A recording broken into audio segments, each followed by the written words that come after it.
Assalamualaikum warahmatullahi wabarakatuh. Nama saya Bella Cahaya Monika dengan NPM 192151019 bersama rekan saya. Nama saya Sri Mulyaningsi, NPM 192151023. Di sini kami akan mempresentasikan tentang alat peraga yang telah kami buat. Nama alat peraga yang telah kami buat adalah ular tangga pintar. Ini dia alat peraga yang kami buat dengan materi eksponen. Di sini kami akan menjelaskan tentang cara pembuatannya, dimulai dari persiapan alat dan bahannya yang akan dijelaskan oleh rekan saya. Alat bahan yang kami persiapkan terlebih dahulu yang pertama yaitu kardus, lalu karton berwarna biru, kertas origami tidak bercorak, lalu kertas origami yang bercorak, lalu gunting, lem, solatif berwarna biru, alat tulis, penggaris, dan spidol. Nah, setelah kita mengetahui alat dan bahan alat peraga ini, kita akan menjelaskan bagaimana cara pembuatannya.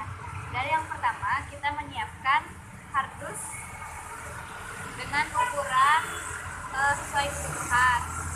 Nah, lalu yang kedua, kita tempelkan karton berwarna biru di permukaan kardus, lalu di pinggirnya, di sisinya dilapisi oleh solatif berwarna biru.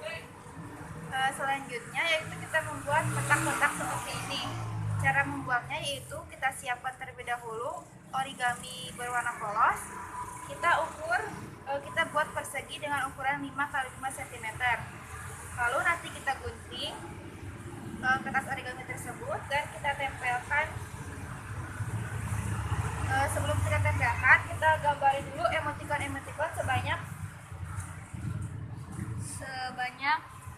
ini, pokoknya semuanya itu yang tidak ada emoticonnya itu ada 25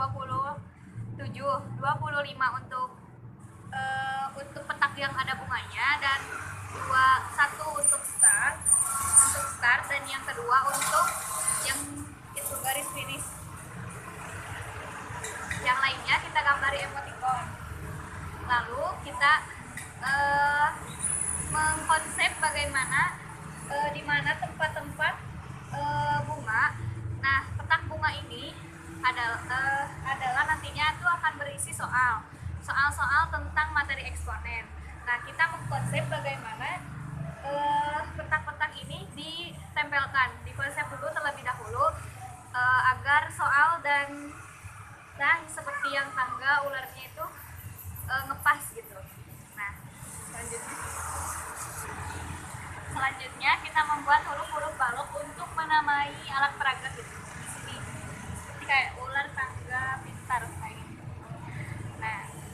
Nah, selanjutnya kita membuat soal. Kan tadi di petak bunga ada buat bentuk soal. Nah, kita membuat soal pada kertas origami yang bercorak, yaitu bercorak bunga. Kita buat 25 soal. Karena di sana ada 25 petak soal. Lalu kita juga membuat jawabannya dengan ditulisi nomor-nomor di belakangnya, karena dalam soal pun sudah dituliskan nomor-nomornya. Lalu selanjutnya kita membuat dadunya. Dadunya kita membuat dari jaring-jaring kubus. Kita bulatkan hitam sesuai dengan angka 1, 2, dan sampai 6. Lalu kita membuat pionnya. Nah, pion ini kita membuat dari jaring-jaring tabung, namun agak berbeda sih gitu, tapi jadi seperti ini. Kita namai dengan huruf A, B, C, C dan D. Nah, jadi 4 orang buat pemainnya. Setelah kita membuat alat peraga tersebut, pasti ada kelebihan dan kekurangannya. Kami akan memaparkan kelebihannya itu untuk mempermudah seorang siswa memahami materi, seperti materi eksponen. Jadi secara tidak langsung seorang siswa tersebut bisa menyelesaikan soal dengan permainan tersebut. Nah, kekurangannya Kekurangannya yaitu alat peraga yang kami buat itu tidak tahan lama, jadi gampang rusak, gampang sobek kayak gitu. Lalu dalam proses pembuatannya agak-agak ribet dan kalau dibawa kemana-mana agak-agak susah. Setelah kita tahu kelebihan dan kekurangannya, kami akan menjelaskan petunjuk mainnya. Petunjuk mainnya kami tulis dalam karton. Mungkin agak-agak terlihat ya, jadi langsung dibacakan saja. Yang pertama, kita harus memahami tujuannya. Tujuan dalam permainan ini mengasah kemampuan seorang siswa dalam memahami materi agar bisa memahami materi dengan cepat. Nah, setelah kita mengetahui tujuan, kita langsung ke permainannya. Yang kedua yaitu tentukan siapa yang bermain terlebih dahulu. Cara menentukannya yaitu dengan cara mengocok dadu. Siapa pemain yang mendapatkan angka dadu yang paling tinggi itu yang main terlebih dahulu, dan dimulai dari sebelah kiri pemain yang mendapatkan angka dadu tertinggi. Nah, yang ketiga, lalu kita mengocok dadu dan bergeraklah. Jadi setelah dapat angka yang paling tinggi, kita harus mengocok dadu dan langsung bergerak gitu. Nah, yang keempat, ekspresikan emotikon yang ada di dalam alat peraga tersebut. Jika peraga tersebut menempati petak yang beremotikon senyum, maka pemain itu harus senyum. Tetapi aturan tersebut bisa berubah gimana pemainnya. Yang kelima, jawab soal jika kita terdapat petak yang terdapat bunga. Nah, tadi kan kita membuat 25 petak bunga. Nah, dalam 25 petak bunga tersebut, kita harus, kalau kita menempati bunga itu, kita tuh harus menjawab soal. Nah, kalau kita menjawab soal, kita akan diam di tempat. Tetapi tidak menjawab soal dengan benar, kita diam di tempat. Tetapi jika menjawab soal dengan salah, kita mundur 3 petak. Selanjutnya, naiklah melalui tangga. Nah, jika menemukan petak tangga, pemain bisa naik ke petak yang lebih tinggi dan lebih cepat menuju petak akhir. Tetapi jika berhenti di bagian bawah atau atas tangga, maka itu tidak berlaku.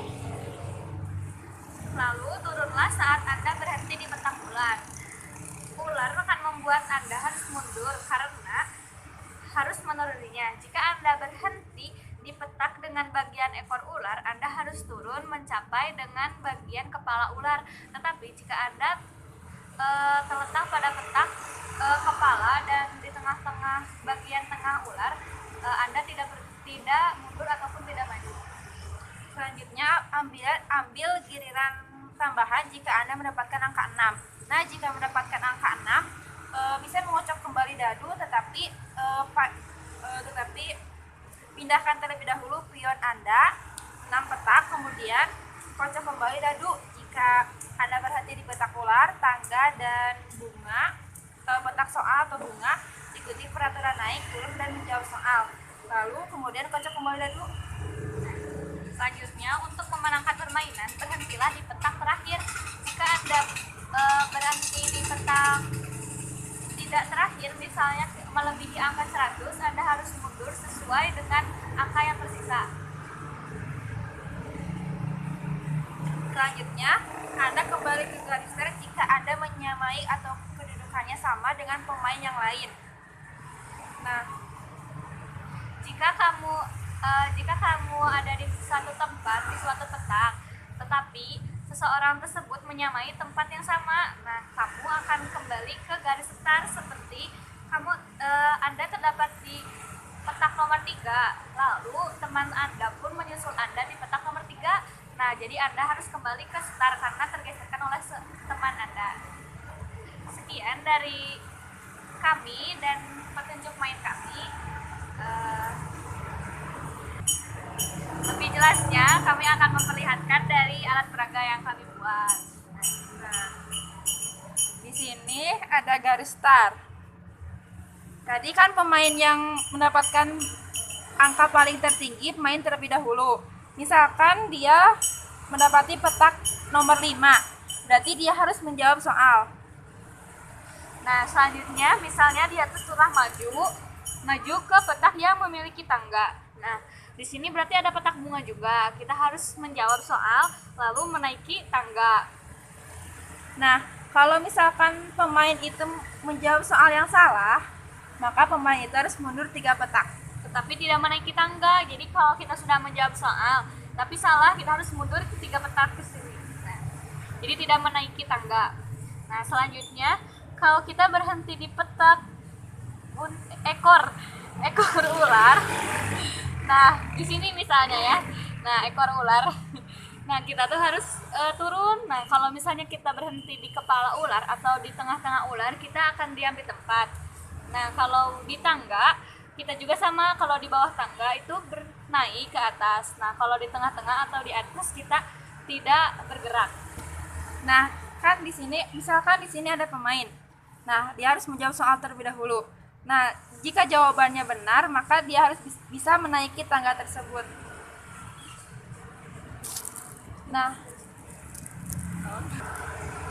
Nah, jika ada pemain yang mendekati garis finish, tetapi misalkan di sini ya, berarti tinggal 2 petak lagi. Lalu pemain tersebut mengocok dadu dan mendapatkan angka 4. Berarti dari sini 1, 2, 3, 4. Berarti kembali lagi menjawab soal. Nah, sekian dari kelompok kami. Mohon maaf bila ada kesalahan. Wassalamualaikum warahmatullahi wabarakatuh.